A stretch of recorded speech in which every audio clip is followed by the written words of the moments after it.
I believe we're recording. Here we go. Hi, everyone. Welcome to the first ever Women in Taiko webinar. My name is Karen Young. I'm one of the crew of many people who are behind the Women in Taiko.com website. And one of the things that we realized as we were generating this website was that as NATC was launching its application to, it's a process to solicit workshop applications, there was a question that came on our Facebook page from Carla, who's right here, about the process. And we thought, hey, why don't we actually figure out a way to support women who are putting together proposals? And thus came this idea of having our first webinar. So just to jump right on in, I thought we would get started. We have Yurika and Michelle who are here as some of our key resource folks here, but let's just start with some introductions and have everyone introduce themselves. And I thought, because one of the main things that came up when we asked women why they didn't submit proposals was that they felt they weren't qualified or good enough, or somebody knew something better. That we would start introductions by saying your name, which group you're from, and one thing you're good at in the Taiko world. So I'll just start to model. My name is Karen Young. I'm the founder of the Genki Spark in Boston. And one thing I'm really good at, well, is being really enthusiastic about everything. I'll be the hype woman. But that also translates to how you show that. Okay. Yeah. So I'm going to pass it to Carla. Oh, you're on mute. Tried to, didn't work. Okay, I'm Carla. I'm from the group Nendaiko, and in the Taiko realm, I think I believe that you can experiment with just about anything. You can try anything, and it may work and it may not. It's okay. It's worth giving it a try, and if we work together, we can usually learn something from the process. I'll go next. Okay. My name is Wanda Kirchu, and I'm with Daiko Newark here in Newark, California. And the one thing I'm really good at is having fun. I enjoy having fun when I play. Great. And passing it on to the next person.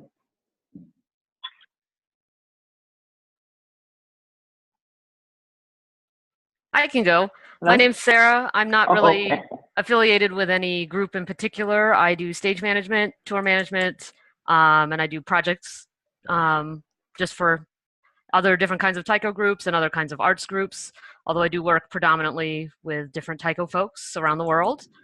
And one thing I am good at, I guess, is getting her done. Don't much matter what the project is. If you give it to me, I'll get it done. Spreadsheets, note-taking, bigger projects like a webinar, for example. Here we all are. Yay. I guess I'll go next. My name is Yurika. I am on artistic staff with San Jose Taiko. My job is very varied. Perform, teach, I do a lot of administrative work, a lot of planning. But I think one thing that I'm good at is I'm very sensitive. So I'm very good at kind of understanding, gauging, or feeling the needs of people, or like in general the group, or what people need in classes or in life, I guess, in Taiko too.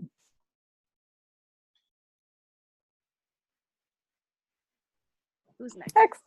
I'll go next. I'm Carly. I'm from Edmonton, Alberta, Canada, and I play with Kita no Taiko. In that group, I wear a lot of hats and do a lot of different things in the group.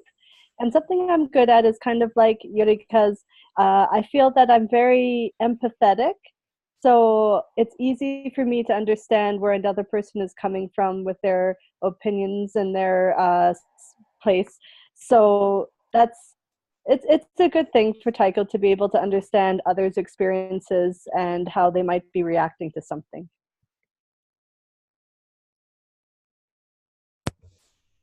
I can go. I'm Natalie. I'm Artistic Director of Kaminari Taiko in Houston. And one thing I'm good at is faces. Everybody, the biggest compliment I get after shows is that people like my smile. A very big smile. So that's me. I'll go next. You took mine, Natalie. Actually, that's not true, but it is true. I have had people say, okay, so my name is Margaret McKenty. I'm from Hinode Taiko Inc. in Winnipeg, Manitoba, Canada. And one thing that I think I'm pretty good at in a Taiko context is, since I'm fairly klutzy at putting together things together, myself, I think I have gotten pretty good at breaking out complex maneuvers into simple patterns that can then be grasped by other people. I can go next. I'm Michelle Fujii, and I direct and lead with my partner Toru Watanabe, a Taiko group based in Portland, Unit Sozo, and it just involves just everything that that we need to function as a business and as an organization. So it includes administrative as well as artistic. And I think one of the things that I really love to do is to bring the intangible into the tangible. Is that everybody? Pat. Oh, I'm next. Okay, this is Pat Calvello. I'm a member of La Jolla Taiko, and I'm also a guest artist of San Diego Taiko. The one thing I'm good at, I guess, is packing a car full of Taiko drums and or camping equipment or furniture. Every little nook and cranny, I can fill it like Tetris. Very important skill.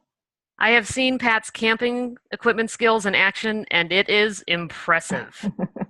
Impressive. Before we get going too much further, Wanda, I just want to let you know that we are recording this to be posted on the web, to be accessed by the public.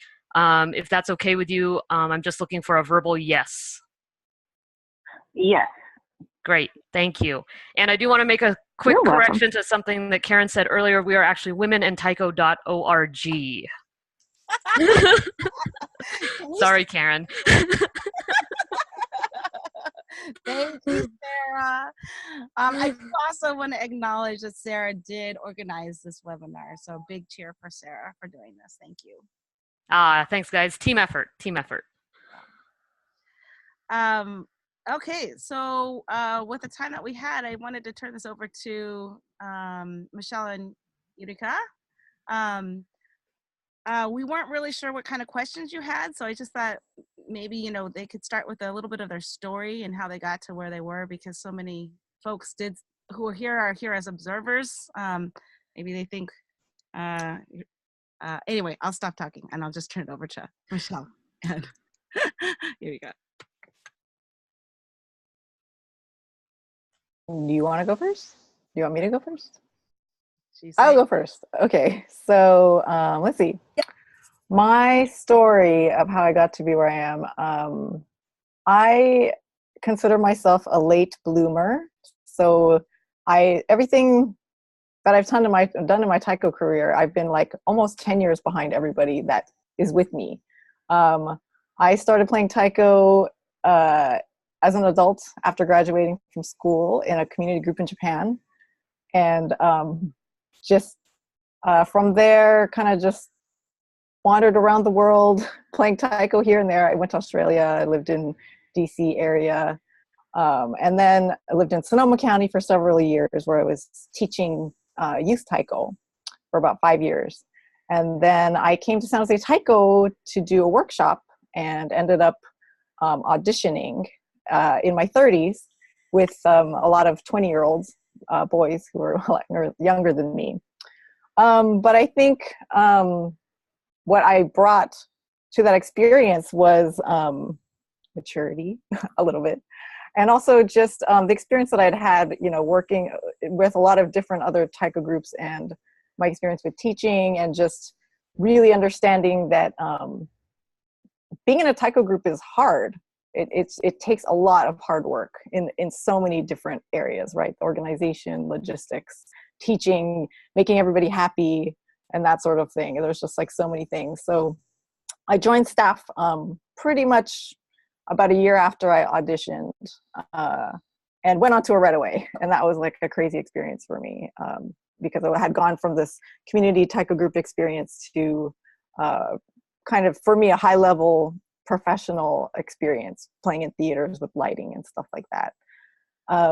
But I mean, I love learning. I consider myself a lifelong learner. I'm always interested in how to learn better.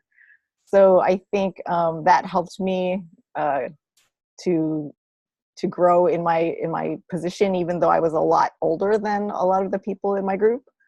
But anyway, coming back a little bit to teaching at NATC, I was telling Karen earlier that about 10 years ago, when I was new, San Jose Taiko wanted to make a workshop menu. So we could, if we were going on the road somewhere, we could present this and say, you know, these are all the different types of workshops that we can offer. And they said, you know, Yurika, you need to list a couple of your own. And at the time, I was like, I'm new. Like, I'm still learning basic Shimiya technique. Like, what can I learn? But then, you know, digging a little bit deeper, I was like, well, I have experience making games for kids, Taiko. That was one of my main ones. And this, like, sort of just working with kids in general. I had run a summer camp. I helped run a summer camp up in Sonoma. That was my first NATC workshop. I don't remember why I applied. I think it was from prompting from San Jose Taiko. Like, just put it in there, put your name in the hat, and I think from that experience, it was very nerve-wracking, but I did teach with another person, which helped out a lot, because, you know, bouncing ideas off each other, and we learned a lot from that experience. For example, you should try out all the activities on other people before you try them out at conference. Sometimes they don't work on people. Like, they work in your head, but they don't always work on people. I learned that the first time I did it, and, you know, so over the years, the next time I did the same workshop, and it was better, and then I did it again and it was better. I mean, just like anything else, if you're open to learning from your experience, it'll get a lot better. And then I think as I was more sort of getting used to teaching in San Jose Taiko and learning San Jose Taiko style, I actually started to think a lot about things in my own way. So I was taking a hip hop class, and that's where my idea for Brains in Your Feet workshops, 2 workshops that I taught, came up, because we do a lot of foot activation in the way that we play. And I really wanted to be able to impart how that works with Taiko in a really fun way. So just bringing in, that I'm not a great hip hop dancer, but I always like try to see anything that I'm doing, how can I apply this to Taiko, and how can I make something really accessible and understandable, that maybe somebody has learned a lot in a certain way will see something new. So in total, I've taught about 4 different workshops. There's 2 Brains in Your Feet, Taiko Olympics, which is actually the teaching Taiko workshop, but actually doing it with kids. The teaching adults one is almost exactly the same, except it's more competitive with the kids, and the adult one has a lot more talking around it. But I would like to, I'm submitting this year again for 2 workshops, Taiko Olympics again, and then I haven't settled on the name yet, but it's either going to be Move Lab or Move Beta, or Move Beta, which is, I think, I can't remember what I wrote, but it was something about creating your own movement palette. Yeah, so that's it. Thank you. Any questions? Let's move to Michelle, actually. Okay. Michelle, if you could kind of review your history with workshops presenting. Sure. So where Yurika is now is where actually I began. So I grew up in San Jose. I actually didn't start playing taiko until post high school. Well, I would say my last years in high school, but from there just gained this incredible passion for the art form. And little did I know that I was joining one of the pioneer taiko groups in the United States, and one of those experiences that you realize as we're learning history and all this sort of context of what the group has done and where it's accomplished. I soon realized that my very first taiko group was a very unique start, and that it was a very kind of immersive experience, just because philosophically and also just the robust performance calendar that San Jose Taiko has, like, it really got me to put my full self in. I left for college and then ended up coming back to San Jose Taiko. So there was this nice full circle around starting and coming back and grounding myself. But I think that my curiosity, I studied ethnomusicology in Japan, at UCLA. And for me, just getting a sort of a global consciousness of music and culture and its reference was something that I just really wanted to compel myself to keep moving forward in just becoming curious and moving into new directions.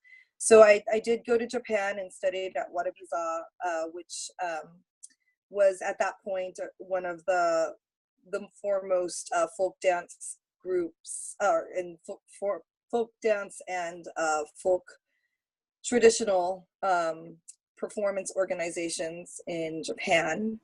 And I had, of course, received that connection via San Jose Taiko. But my journey to Japan started out as a curiosity and then became this very deep investment into movement beyond what I had originally sort of outlined for myself in lots of different ways. And yeah, meaning that I got this incredible library and treasure trove of learning and training in Japanese folk dance. But I also found my husband, who was, yeah, he was a member, and he is now working with me with Unit Soulsol.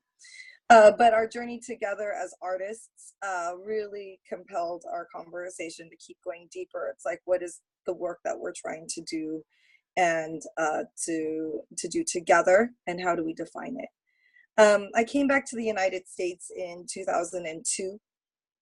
And I think for me, my entry into North American Taiko Conference, I had been there since 1997. I just graduated from college, UCLA. And I remember LA was the first one. And I went to the first NATC, and I was just like, oh my goodness, this is beautiful and it's magical. And I'd been going throughout since 1997 as just, of course, participating. When I came back from Japan, and the connections that I maintained and still had, as Yurika was sort of mentioning, there was this push to say, now that you've gotten all this knowledge, how are you going to share it out? And so, it started out as really trying to encapsulate a lot of the experiences that I had into my very first iterations of workshops in 2003. And then from there, it's been a journey for the past 15 years to look at the kind of work that I'm doing through the compositional kind of structures that I'm investigating as an artist, but also what are the philosophies that I've been really delving into. And so bringing that into the workshop content and sort of what it is that I bring as a workshop description. And really it's a lot of, you know, I think many of us may teach or share out. It's like taking all of that sort of foundational information and bringing it into a 2-hour to 2.5-hour experience and giving someone that little insight into all the things that you're working on. So that's basically been my journey with NATC.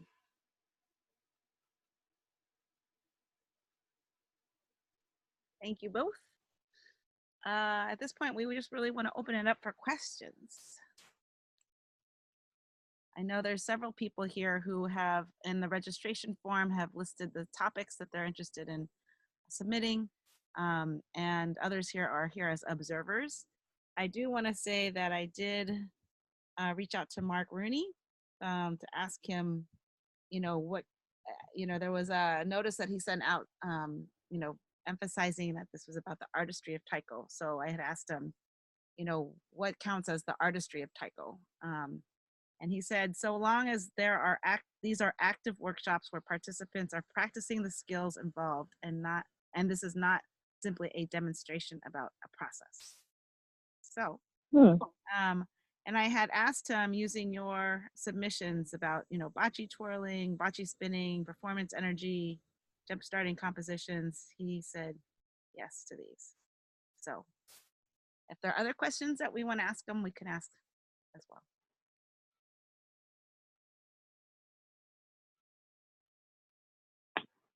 How about adaptation or adapting?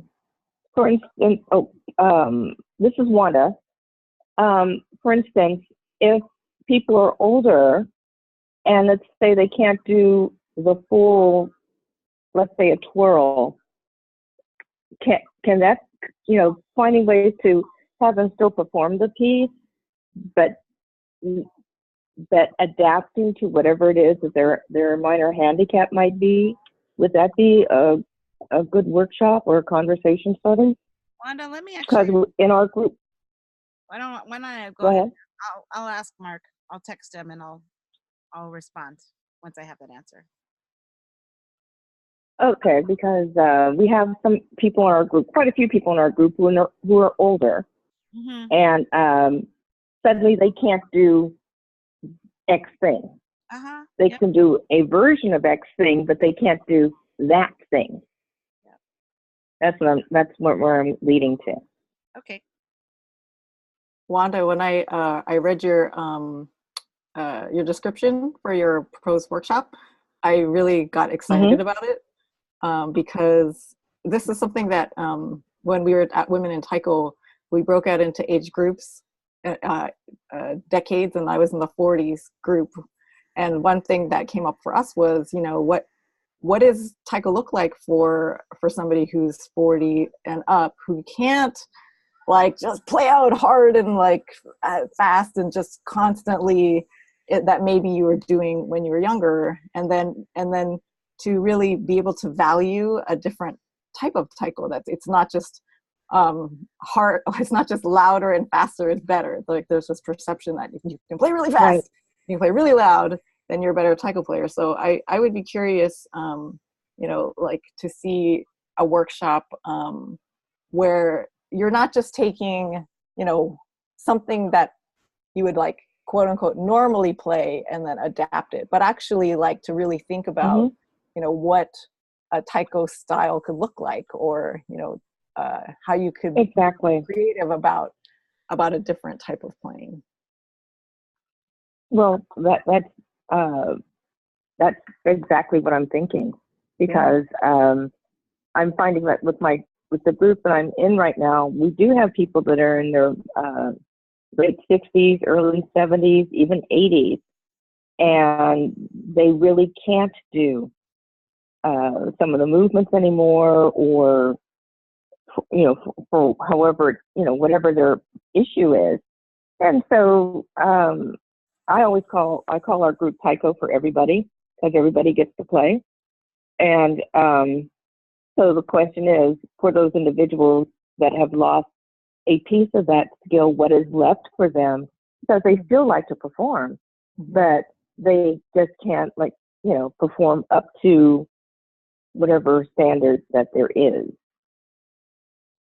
Would you, your description says for the aging woman player, would you, would that, are you thinking it's mostly for women, or would you open that up to any aging taiko player? Well, probably any aging taiko player, but for women especially, at least for our group, we find that we do get a lot of women, and then after a certain point, they stop coming, or their participation wanes, and sometimes it's because what they're trying to do, they just can't do. Yeah. And so, wanting to be inclusive, is really, really important. And especially since our school, we're associated with a school district, so we have to be inclusive. And so not catering to, but including that piece of our diversity as a community, I think is very, very important. And I would say, even if we talked about it just as women, what is it that, what are our challenges as we get older?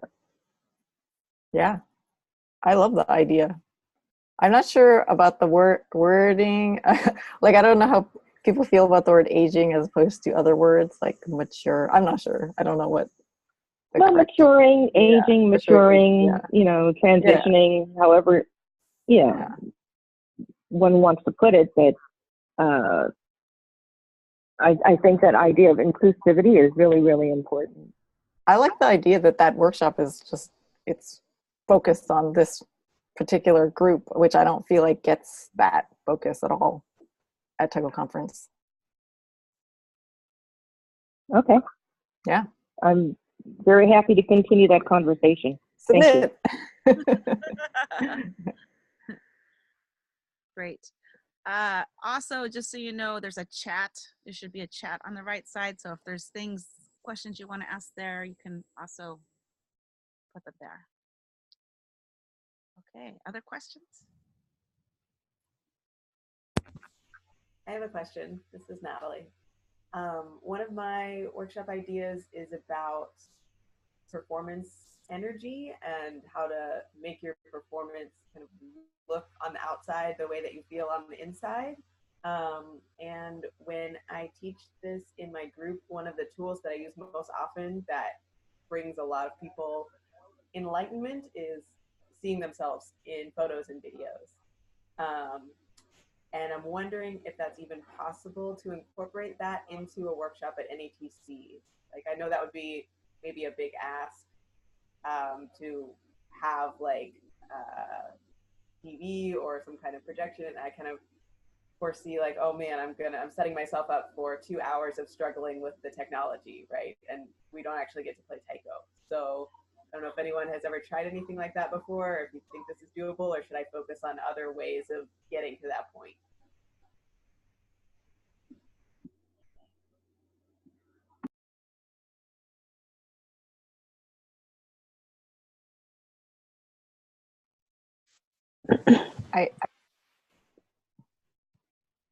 Are you going to say something, Carly?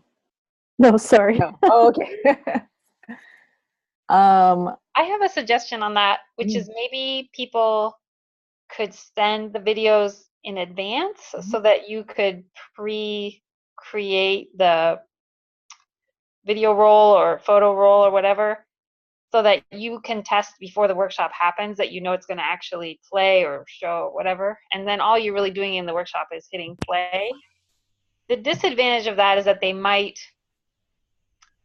pick an uncharacteristic video of themselves, but try, encourage them to send you something that's pretty representative of their experience, or maybe a video where they felt they didn't really bring it the way they wanted to, and then you could work together to figure out what was going on there. I don't know. I'm trying to think technically. Yeah. Okay. Yeah. Thank you. Perhaps along that line, you could phrase it like, ahead of the workshop, your pre-homework is to get someone else to just film you naturally at practice for 3 days or something, and give them an assignment ahead of time. So then they won't feel like they have to like perform. It's out of their hands. It's not they're filming themselves, and it might be a bit more natural. Mm-hmm. Okay. I'm gonna give some framework about NATC in the sense that, as you design your workshop, sort of think about the form in which this is particularly for North American Taiko Conference, and sometimes the workshop folks might not necessarily be able to be reached beforehand, or might not necessarily be signed up for that workshop until maybe a couple of days beforehand. I worry about the labor intensive element to that, for someone to have to send a video, number one, beforehand, and number two, the facilitation for NATC staff to get you that information. I think that there's a lot of workshops, like if you were to teach a workshop, you're one of many that is really hard to navigate. And so to really think of a straightforward way in which it is at the site versus trying to think beforehand, I don't think NATC at this point has that technological capacity and possibly pre-communications ability, and it would potentially set up for a lot of frustration. And so I think there could be other forums to do this, really to try it out, but not at NATC first. I think witnessing it somewhere else and it working out, and then figuring out those experiences of what is necessary, what is needed, because it's not a place to sort of discover that, and that's what I would be concerned about. And then what might happen if it were to proceed forward and things were to happen, then there might be a timidness to actually take on these kinds of topics in the future. But I would also think that they would probably have some red flags in regards to how much extra logistics might be required. Okay. Yeah, that makes sense. Can I? Oh, sorry. Margaret. I just want to say, with regard to some technology, I know that Chris Bergstrom has done workshops where he's videoed people before and then somehow managed to sync it up so that the same people went through in the same order, and he was able to kind of almost superimpose or have like almost identical sort of timings for this, and it's just like literally like one phrase or something like that. And if so, maybe he might be somebody you could approach about how the technology was for him.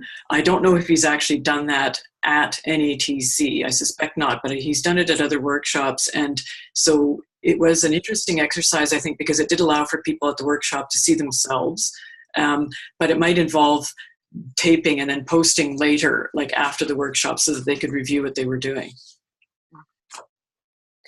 I'll just say, as someone who brings I have a lot of props. I know that TCA does really appreciate you taking care of it as much as possible, your own thing. So I literally bring a big bag actually, that has like everything but chart paper. I bring my markers, I bring my own camera, I bring my own projector, I bring my own speakers. And I also found that it was actually useful for the conference because some people wanted to borrow that stuff as well. So I was like, yeah, go ahead, use it. But as self-sufficient as you can be, they super appreciate that, because you just have to remember they're rolling around 300 drums. To think about flip charts and markers and projectors is a whole other aspect that's hard. I was going to say one thing that I'm not sure if I'm addressing exactly what you want to do, but we use cell phones a lot, our own phones at practice.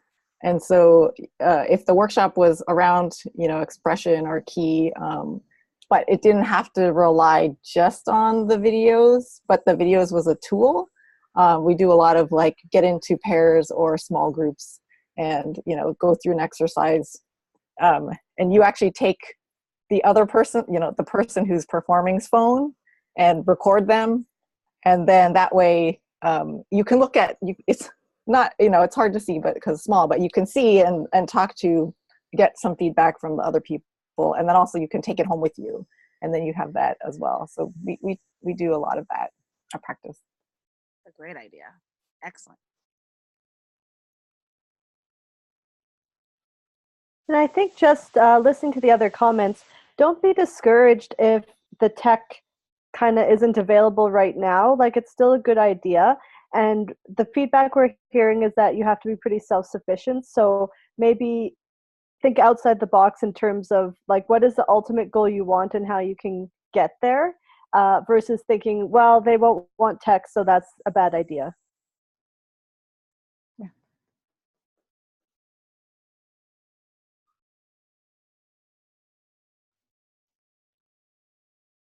Other questions? Yes. Other questions. Topics.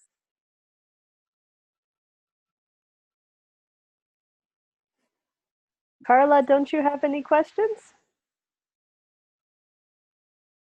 I'm struggling to formulate a question. I mean, so I had talked with Mark in the past about workshop proposals that were not where you actually are playing taiko or other instruments. And he said there is a limited number, very limited number of workshops like that. So I fully understand if it doesn't fit in the scheme of things. I just put it out there and see if that's something that the group is interested in, that because I know they're also looking for a diversity of topics. So depending on what else gets proposed, it might just fill the right spot. You never know. So, I don't know if everyone saw the Facebook post, but the topic that I had put up was related to being better at marketing your taiko group.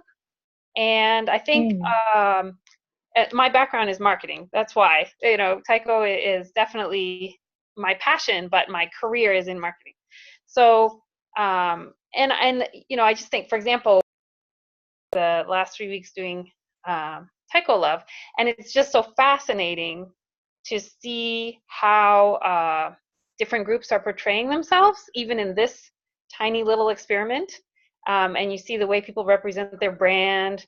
And what I was kind of hoping, I had a million hopes for Taiko Love, but one of them was that people would see how their self-presentation looks beside the other 40 groups that are contributing, and that it might give them a new perspective on that, and even if it's just a photo, which isn't even like the full marketing experience, right? It's just a photo. So yeah, I think it's very challenging to market taiko because a lot of the customer, the audience, doesn't even know what it is. And then there's also a challenge around how do you differentiate one taiko group from another, and how do you show that what you have has a universal appeal. So I think there's all sorts of really interesting, tricky, fun marketing dilemmas there. And I just don't want taiko groups to be limited in their opportunities because they don't know how to market themselves. I think marketing is the start of a million of other wonderful opportunities, Anyways, I don't want to sell my workshop, but so I don't know if I have a question other than if people saw the proposal and they have feedback, that would be very helpful. I think that actually might be a good way to go. Some of us are presenting workshops. Carla, maybe, this is a chance for you to get some feedback. Would people be interested? What kind of questions would they want to have answered? Why would they come? What are they looking for? You want some feedback?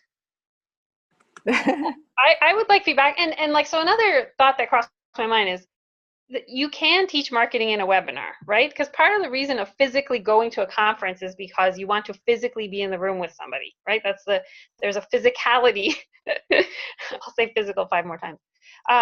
But I know from experience that teaching marketing over a webinar is not as good as teaching it in the room, and when people can interact with each other and give each other on the moment feedback and form relationships with people from other Taiko groups in this context of that conversation of marketing, that they could then be like marketing accountability buddies moving forward. Like, I think there are benefits that you don't get. I love webinars, I'm on this one, but that you don't get, that you get in a physical webinar. Mm-hmm. My feedback for that is if someone is interested in this topic, I don't think they would mind attending a workshop that doesn't have, you know, a physical side of drumming in it. If this is the thing they want to learn, I think they're going to go. So, you know, having it as a non-drumming workshop, if there's enough interest to do it, it won't matter if there's no drums, basically. So, and personally, I do think it's a very interesting and unique topic, and the people that would be interested are going to be people like who have a lot of experience with taiko that are breaking out on their own, or people who are moving out of performing into administration. So I don't think they would mind not drumming. Do you know what I mean? Yeah, and I think, and I don't know if I've made this clear in the proposal, but a lot of taiko groups need money. It comes up. I get at least one request a month. And so people then, I hear from other taiko groups like, I don't know where are we going to get the money. You know, this is and to me, fundraising and marketing are just two sides of the same coin, literally. So I hope I emphasize there's a money part of that conversation. So even if people are like, well, I'm not a marketer, I don't like social media, I don't like writing, I don't like all that stuff, if they want money for their group, they should worry about marketing. I just want to insert a comment here. We, those of us who have presented at NATC last time, got an email just reminding folks that the deadline is coming up. And in it, he said, please be advised that this is a call for workshop submissions focused on artistic development, meaning that workshops on fundraising, discussions on teaching taiko, presentations on history of wine barrel taiko, etc., will be addressed and organized separately this time around. Oh.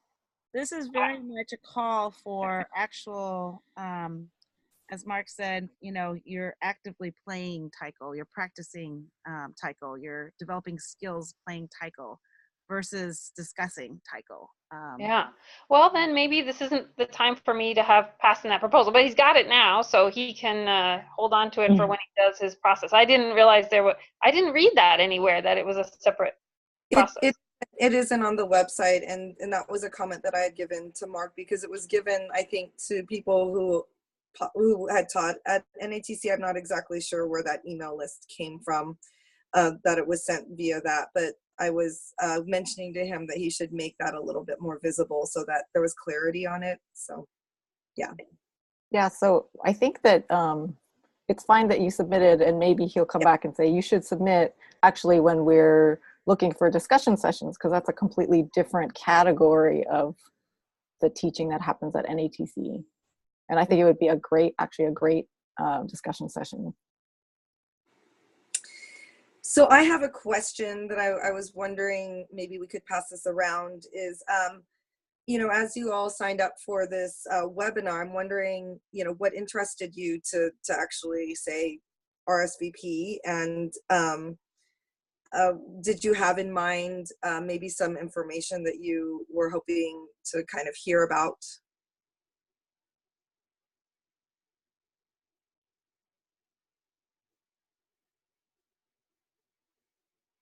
I was just interested to hear the experiences of others, to see when and if this would ever fall in my path. I didn't have anything for this round. I'm not disinterested, but I just don't, you know, like I attend NATCs, but I don't attend much else, and I don't, I'm not as involved with the taiko world down in California or wherever that others are. So I was just waiting kind of to get more a sense of what it was like, basically. So research, I guess.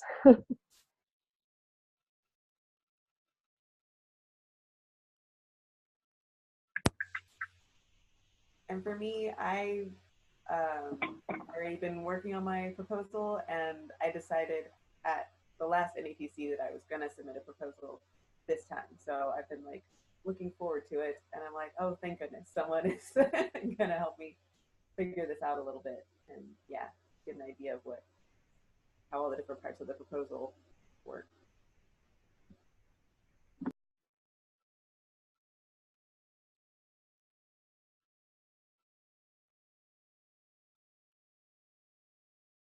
Before I forget, I was thinking about the proposal is just part of the proposal. Your bio is also a really integral part of the application, and because I think I haven't been on the selection committee, but I've been on the workshop committee where I was in charge of all the workshop leaders. But I think that having a strong bio, not saying like strong as in, you know, you've performed with this group, but just what do you bring to the table that maybe somebody else, like the thing that Karen was asking earlier, what is your strength? And like being able to say that in your bio is really important. Like just for me, you know, I have teaching experience in teaching ESL, and I was trying to link that with like, you know, language learning is very similar to learning a skill like Taiko.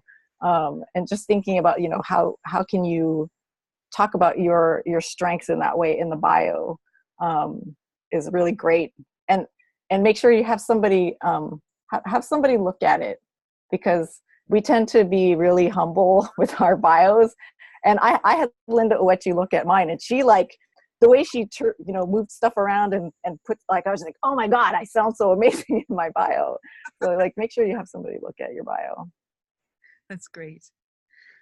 Margaret asked a question: would anyone who has experience or thoughts of leading workshops care to comment about team teaching, pros and cons? Does it affect viability of, etc.? I team teach a lot, and no, I don't think it actually changes the viability. I think that could be a way to where you can really combine your strengths. I second what Yurika was saying about bio. I think more than, well, in addition to the workshop description, they really are looking at who are you and what have you been doing within the Taiko community and even beyond that would support the kind of work that you'd like to teach. And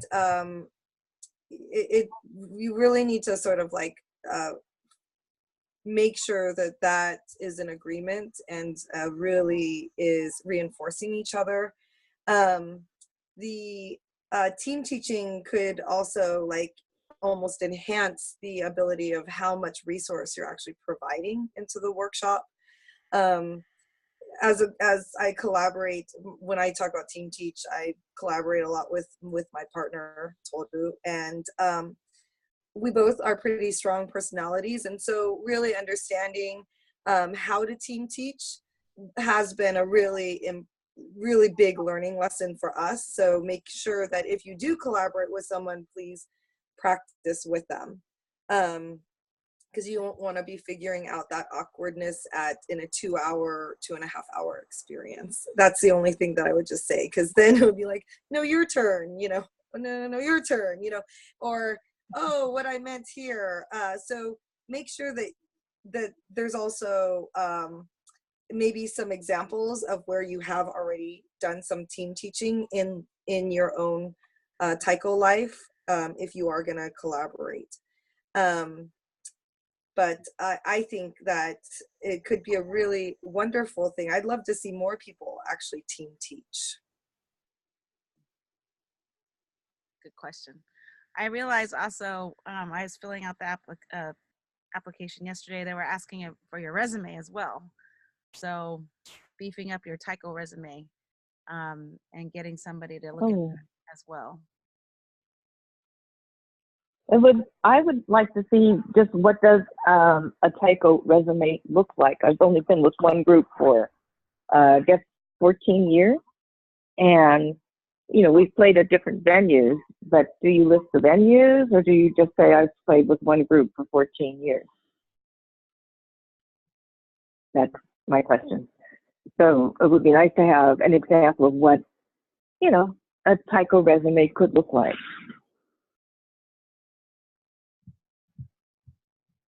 I agree. I would like to see an example as well. I've never used one, but I imagine it would be, yeah, listing how long you've been playing Taiko, perhaps like what you've done in the Taiko group, like have you written pieces, or have you taught classes, or do you perform locally, or do you, like just all listing out all the different things that, or are you in charge of, I don't know, fundraising, or have you collaborated with some other group in the past? That's, I imagine it would look like that, but yeah, honestly, I'm also curious. I don't have one either, but I would imagine that you would list the group, sort of like the company, and then list your roles and then what it entails and what your successes or projects have been within that role. Yeah, I'm happy to share my resume. I shift it within the different contexts of work that I do. So if I'm being commissioned for writing a work, then I really spend a lot of my time on my resume listing all of the different compositional works that I've created throughout my professional years. In this case, for the resume here, I would spend more time on the different groups that I've really had leadership roles in or teaching. So I would spend some time listing that out, as well as potentially listing all the places and conferences that I have, you know, like that I've actually taught a workshop at, or maybe even the groups, different groups that you've taught a workshop to. But anything that could support, again, the idea that you have experience in teaching. If you have taught other outside of your group, I think that is nice to hear that diversity, because of course at NATC it's not just like one group. It's really different sometimes teaching just a group of people that you have known each other versus a group of people that are all coming together who love Taiko. And so knowing that there is maybe some experience in that probably would be something that would show that you know how to work with different kinds of Taiko players. This is a really great topic. I think this would be useful for a lot of people on how to put together your Taiko resume. Maybe Sarah, making a note for us on the website, we could have examples, or we could call out for people that would be willing to share. I honestly did put together my Taiko resume this last year, and I asked like 6 or 8 people, would you mind sharing yours? I'll share mine. And maybe we could get a little resume bank started. That's great. Wanda, also on our website, there's a workshop leaders resource list that lists probably 40 different women who have led workshops at different Taiko events, and some of them have websites that also list their Taiko resumes. So you might want to kind of take a thank you. Take a peek at what other. The other thing I would also say is that for me, I know what I did is I really kind of, as Michelle was saying, emphasized my teaching and presenting background. So, you know, I had led workshops at different regional Taiko events, and I listed them prominently. But, you know, if this is your first time, you know, listing any kind of, you know, teaching experience that you've had and what kind of audiences you've presented to. All right. Yeah, I also would like to add workshops, not necessarily just to Taiko folks, but maybe you've taught workshops within your community. And I think that is really important to sort of remember that we teach a lot of different communities, and maybe even in schools, or all those sorts of places would be really great ways to just sort of round out your teaching experience. All right, thank you. great question. I have a question. Did someone else? Okay, just me. Referencing back to just my sort of lack of experience with the NATC and American community, for example, if I were to give a Beta Basics workshop here in my home province, I would feel extremely comfortable to do that. But if I were to do the exact same workshop at NATC, I would have a lot of insecurities just because I don't know the culture. So are things like your pedigree, your like association, things like that, is that important? Like if someone were to take a beginner level workshop, would they be like, well, did you study in Japan? Did you study with Tanaka sensei? And like, would that be a big deal? Or is just, can you deliver the Beta Basics? Okay, that's good.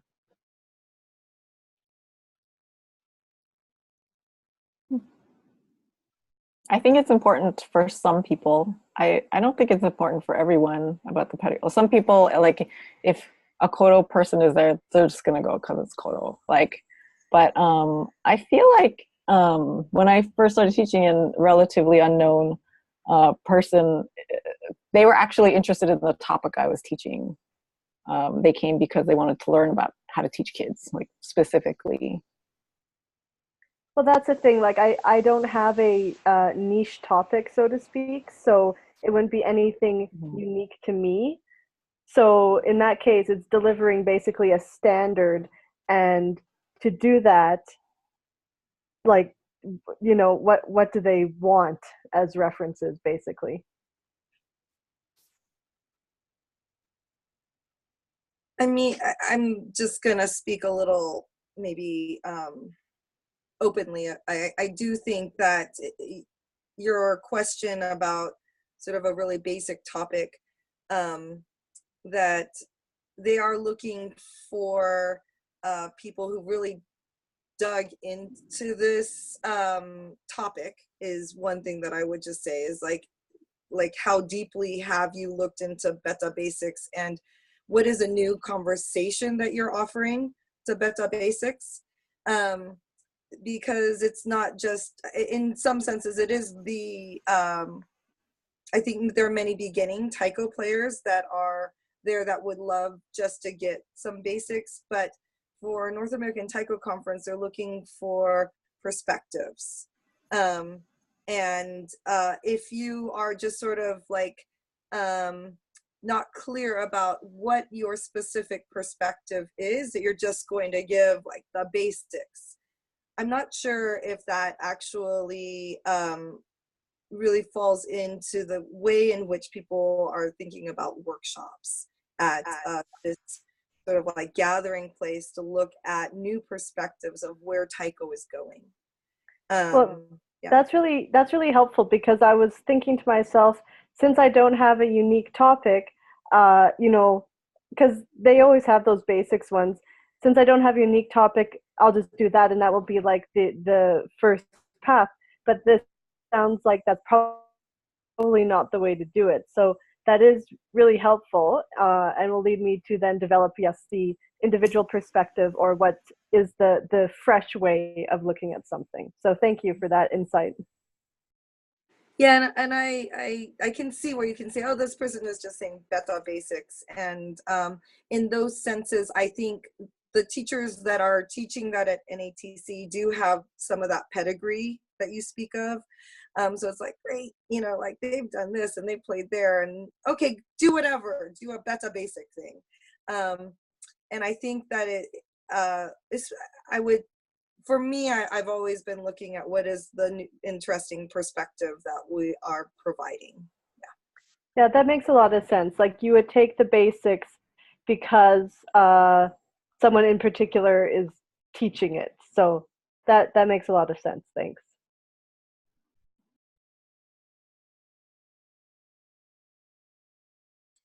I just want to comment on that, not from an NATC perspective, but just as someone who's taken a lot of workshops and been around. I'm always interested in watching how people teach, you know. So when Margaret was saying like, I'm good at like breaking this down, like I'd be really interested in watching her teach, because that's something as a teacher I would like to learn. So I would as you think about kind of what you have to offer, like know that there's people like me that is interested in thinking about, like, you don't have to have pedigree. I'm just interested in how you teach. And like, is that something that I can learn from? And I'll just hop in, like when I'm working with a client, not a Taiko client, but just a client who has a product, sometimes they say, well, I make X widget and everyone else makes X widget. And I say, okay, talk to me like I'm 8 years old. Take me through your wonderful widget making process. And what we find is that they do have a little magic secret sauce to how they're doing it. Otherwise, they wouldn't be in business anymore.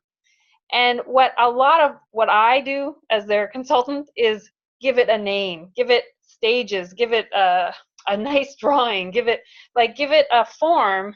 You have it. They have it. You know, you have figured stuff out.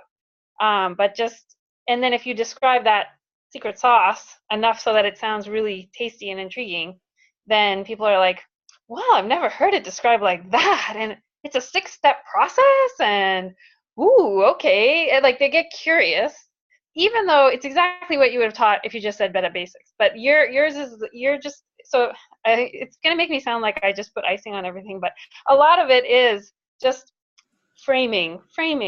Yeah.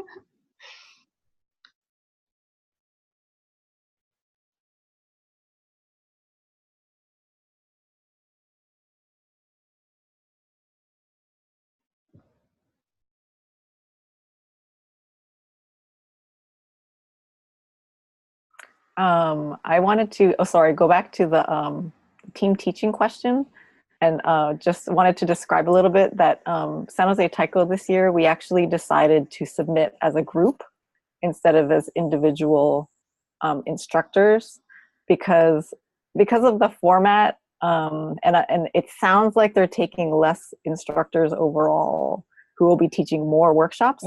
We wanted to actually try to include more instructors from our group. So we're submitting 5 workshops and 5 teachers. And of those 5 teachers, they will each have assistants. But when we asked Mark, is this okay? He said, it should be fine. But I think it was good for us to just clarify to him that we weren't expecting that all of the instructors would get equal remuneration, because usually they will pay the instructor, fly them out, and give them room and board. And so if it's one instructor teaching 5 workshops versus 5 instructors teaching 1 workshops, it sounds like we're asking a lot. So we had to clarify that, in case any of you are thinking of something like that, that might come up as something like we told him, no, we would expect only 1, the amount of 1 person, but we would cover our own. But we just wanted to, because we have the capacity to submit 5 people, but then that floods the NATC market, and we're pretty sure we're not all going to get selected. I'm wondering if folks who have experience teaching workshops could share a lesson learned, or maybe it was something that didn't go well, or something that you always do that's successful. One thing that I heard from, this was not me at all, it was Franco, but apparently at the end of his workshop, he had everybody complete an evaluation. Maybe Yurika, you can speak to that, but it was on a phone. It was like a phone app or something. Could you share that? Actually? Yeah, so the NATC committee has gone through a lot of different formats for evaluation. Back in the day, you would have to fill out a paper, like a 2-sided paper form for every workshop. And that meant that was a lot of data entry for somebody later on. And they decided last year to make it part of the final evaluation of the entire conference, which really meant you can only ask a couple of questions for each workshop. And so Franco decided that for his workshop, he still wanted to get the information. So he just made a Google form that, had a lot of the similar questions from the paper one, but and then he just sent everybody the link, or showed everybody what the link was, and they just filled it out really quickly on their phone. So I think we're actually planning to do that again for San Jose Taiko workshops. So like, that information is only for us. It's not necessarily shared with the entire committee, but we find it useful for the next time. And maybe if you like, I can share a questionnaire, sample questionnaire that Franco uses. Yeah. It'd be so great. Yes. Hey, maybe we can even put it on the website. What do you think? I'm writing it down. Great. That's womenandtaiko.org. ORG.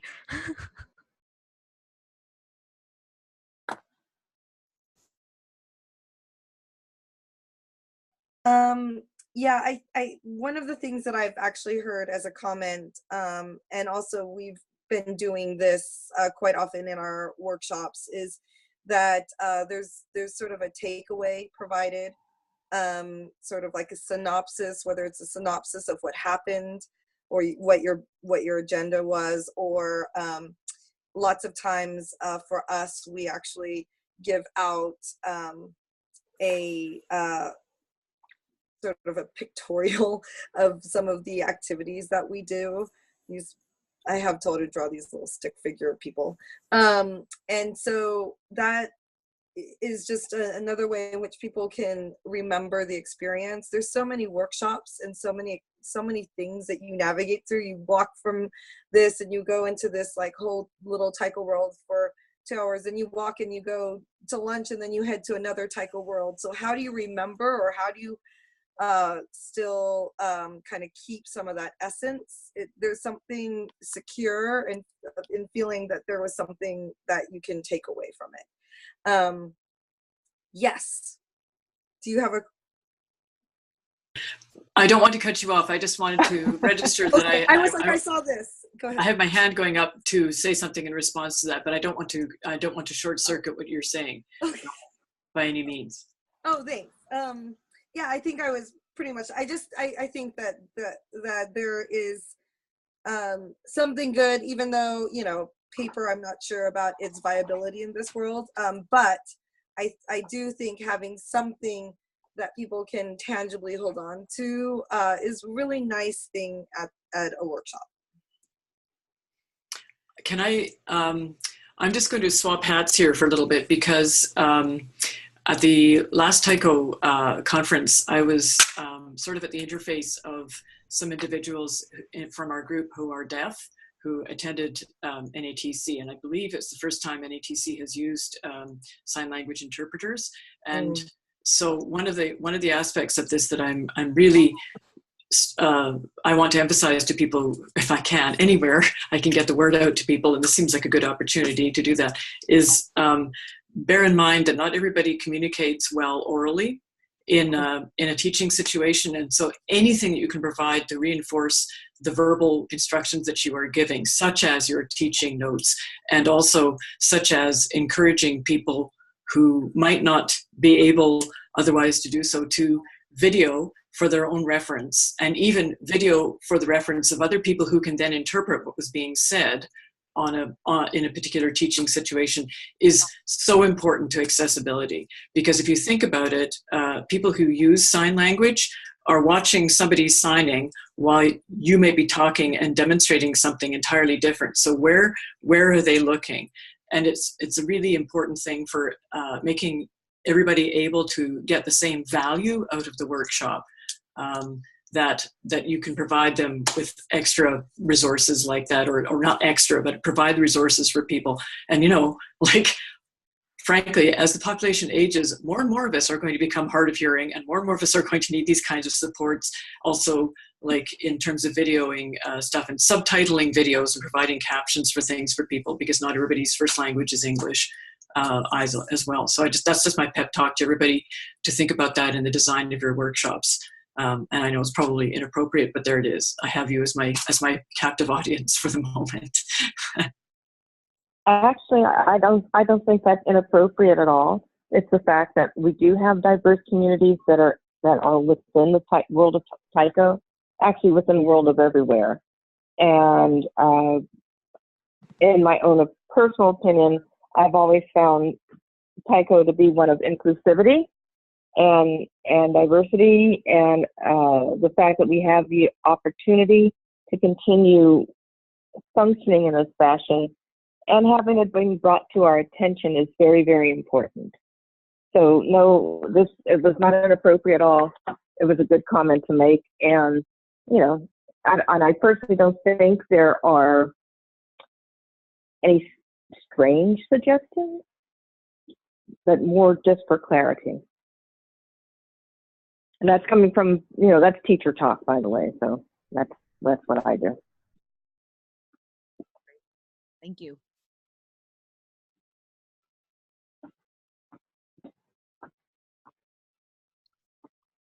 Any other comments from people who have taught workshops or led workshops? Challenges, funny stories, great successes?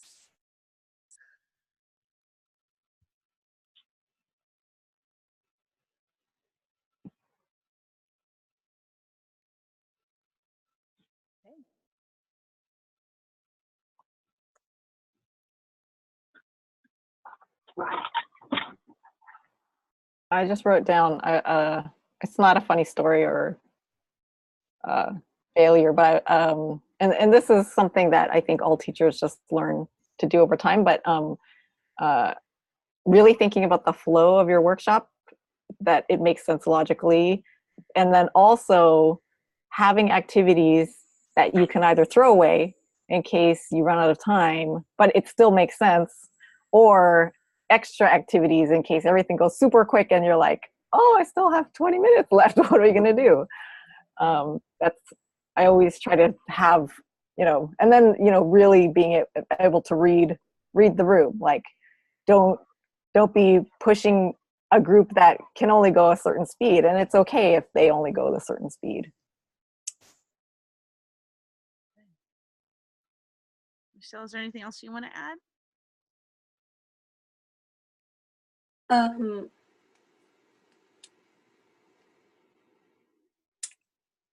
I had a thought, I lost it. So I was like, that's a good one, Yurika.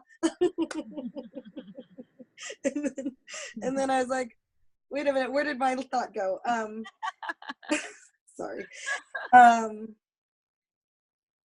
Yeah, I think that workshop, let's see. No, I don't have a thought. It's been a very long day on my side, so I think I'm having a little brain moment. But Karen, do you have any? Because you've been a workshop leader, and that'll inspire me. Well, I think, you know, the workshop I present often is called Unleashing Your Inner Genki, how to be more of yourself as a performer on stage. And one of my main goals, and I think about NATC and our Taiko community in general, is to actually have people meet each other. So there's different times within the workshop where I have people like pair up or get to know somebody. That's just the way I teach. I like to create a space where people feel more safe or more less formal, which is just my style. So I think people have said that they've really appreciated like trying, because I get them to do kind of crazy things, like it's about being kind of outrageous, outside your comfort zone. You know, performing often is about being outside your comfort zone. So we talk about those things in my workshop. We do things to actually get you outside your comfort zone in the workshop, and we process what that was like. So, you know, for me as a workshop leader, I think a lot about like connection, and I think about how that will help the learning process. Yeah, that's some things I think about as a teacher, and I think that it actually works well. People leave the workshop feeling pretty happy. I have something. Okay. I knew you'd inspire me, Karen. So one of the things that we do in all of our workshops is really think about the warm up to get into whatever you're going to be introducing. And warm up can be a lot of different things, from stretching and so forth, but we really think about warm up also of remembering what it is to learn. Because sometimes people come in, they're like, I have to get this, or it needs to be right, or like there's just a place that we forget that, like, in 2 hours, can we actually achieve all of this? No, we can just kind of like get an idea of it, and it's an experience. So it's we do a lot of brain kind of like confusing movement, brain exercise sorts of things, because it's just a time to just remind your brain of how long it takes to come from here. Your mind understands what it needs to do, but your body is not coordinated or ready to do it yet. And so it oftentimes gets people to laugh, or to just kind of remind oneself like how silly it is to learn. And I think that's a really important part of our process, because we sometimes introduce some intense concepts, but it's like, but we're just giving out an idea, right? And so let's just see how far we can discover together. All right, that was great. So we have about 8 minutes left. It would be great to hear from everyone once again, just briefly, like something that they appreciated about the session, or a takeaway, or a next step for yourself. I want to say thank you for Yurika and Michelle for being the main resource here. Hooray. And also a big cheer for Sarah for having coordinated this and making it happen. Thank you, Sarah. But let's just go around, because it's nice to hear from folks as part of a closing. And you can just wave your hand and jump in. Thank you, everyone, for your insight, and just getting to hear about your experiences and your thoughts is always very helpful. Nice to see all of you again.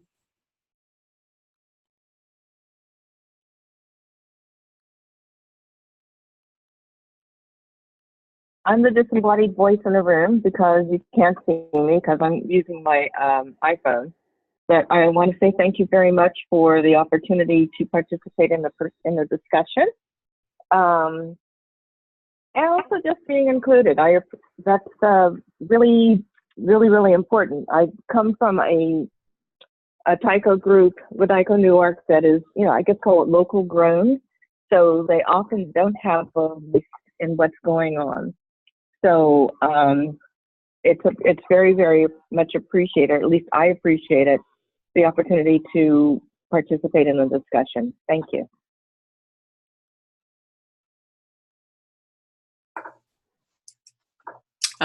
This is Margaret speaking from the far north again.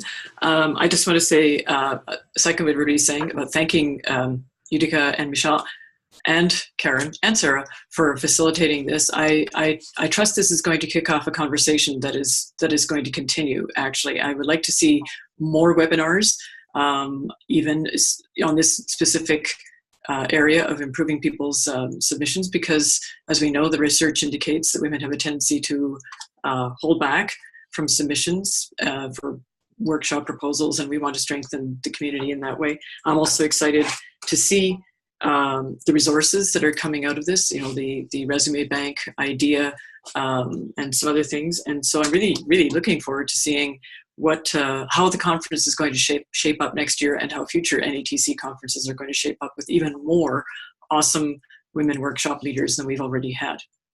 Go team.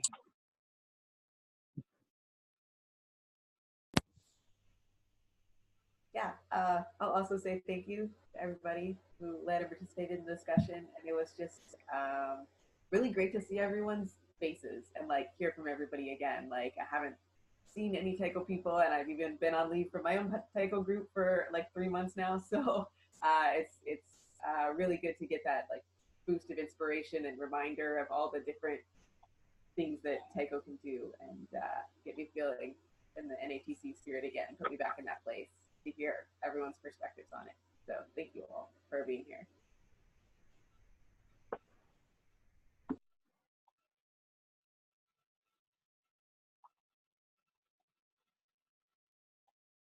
So thank you. And I really felt like there was some good listening going on there, because like you saw what I posted, and then like a day later you made a webinar.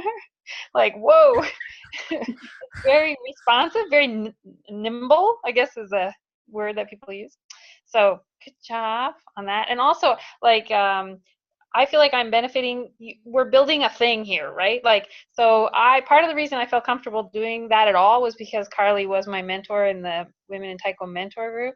And so before I did that, I sent it to Carly, and she gave me feedback on my proposal. So like, you're building blocks, and then they build on each other. And then sometimes you don't even know that's happening, but that's what's happening. And I'm benefiting already, and I hope that I can help other women benefit as well by any way I can. I'll go next. I'm super excited that this webinar happened. As I mentioned, I was a workshop coordinator for NATC 2011. And at the time, there were 9 female instructors. And I think of those 2 taught with a male person. And there were 29 male instructors. And I actually had asked someone at the time, I'm not going to name names, why is this? And they said, jokingly, oh, men are just better taiko players than women to me. And I was just like, yeah. And I was just like, what? Like, haha, very funny. And let's do something about this. Like, and so I'm super excited this is happening, that we don't feel like we're, in this, that you're in this with other people. I think it's great. And I did think of a funny story. NATC in Vegas, I was helping PJ with her Taiko Peace Workshop, which if you've ever taken it, is a lot of slow moving, intentional. There's a lot of breathing, and she had this singing bowl out, and we were all like listening to the bowl, meditating, and next door was Michelle's workshop. And it was it was like super loud. Me? Yeah, I mean, you didn't know, but it was really funny because we're all just like, and then the super loud workshop was happening. Everyone just started laughing because it was fun. So that might happen if you're in your workshop. Right next door might be another really loud workshop. Like me. Okay. Thank you, everyone. Thank you. I'll go. I'm just, my heart's like bursting with the amount of support. There is, and I know we're making a huge difference. I can't wait to sort of hear the other end, like how many more women have like submitted proposals, like how many more women are thinking about this because of the work that we're doing. And we dare to dream, and we dare to step out, and we dare to post on the Taiko community Facebook page that we're going to do this. I know it's making a big difference, and I just really appreciate us all being together. And I love the resume bank idea. That's amazing. We're going to make that happen. We are nimble, and we can make that happen. Thanks, everyone. And where's that going to go, Karen? womenandtaiko.org.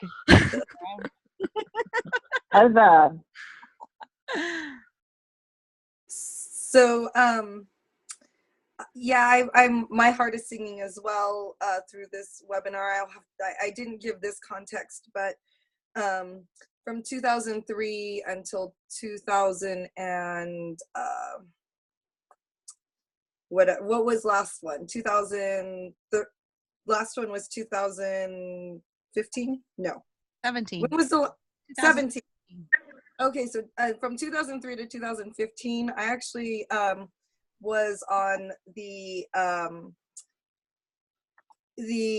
workshop committee that made the decision of who would teach the workshops, and so it was a sizable period of time, and it was a very informal group of Taiko artists, I'll say, but since I have been looking at workshops from 2003, I mean, honestly, the first time I was there was really only 34 applications. It wasn't, and it wasn't a very open application process.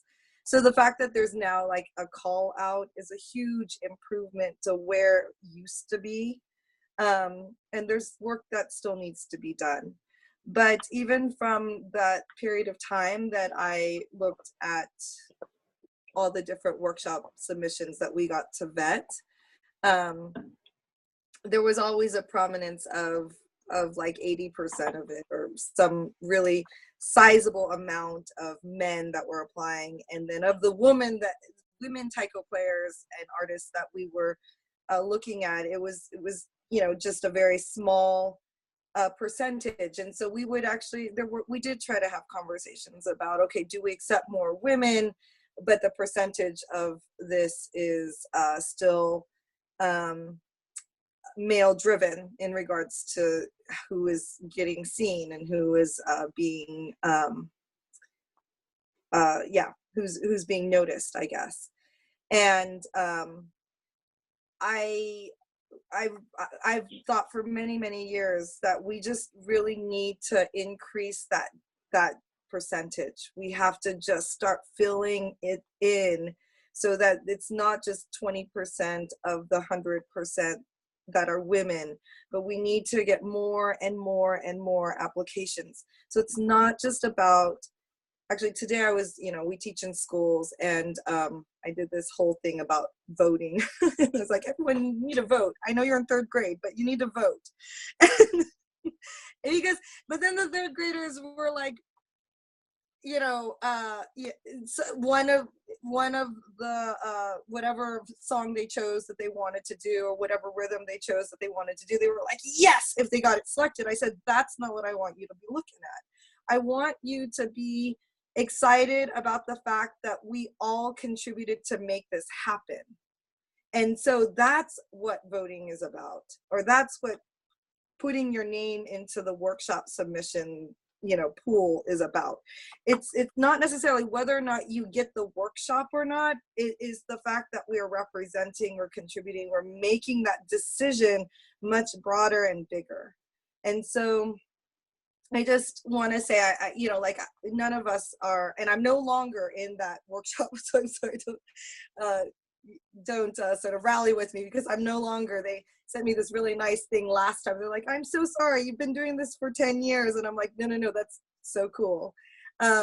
Nonetheless, I know that it's that I've been wanting to see that shift from that starting point change, and to know that it's not about getting the workshop, because even if we do all submit, we don't know. But I'm excited that this conversation is happening, and maybe encouraging that many more people to do it. Pat, are you there? Would you like to say a farewell? Yeah, I'm here. I'm just listening. Yeah, that was really inspiring. So hopefully it'll kick myself in the butt to do something. But yeah, thank you for sharing everyone's experiences and everyone's insight. And there was a lot of information that I think everybody can gain from this. And thank you.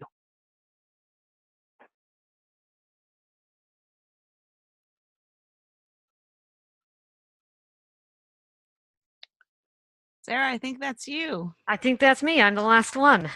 Well, thank you all so much for jumping in and being enthusiastic and making this webinar happen. We decided less than a week ago to do it, and just everybody's response and enthusiasm is really what brought us to this point. So thank you. Thank you all for joining me. Let's take a photo. Karen, can you do it? Yes, I can do it. Here we go. I did one actually while we were talking, just to tell Facebook that it was happening and did they have questions. This one, we can actually look at the camera and smile. All right, we can do whatever, something active. 1, 2, 3. Awesome. Yay, thank you, everybody. All right, until next time. Thank you, everyone. Bye-bye. Thank you. Thank you.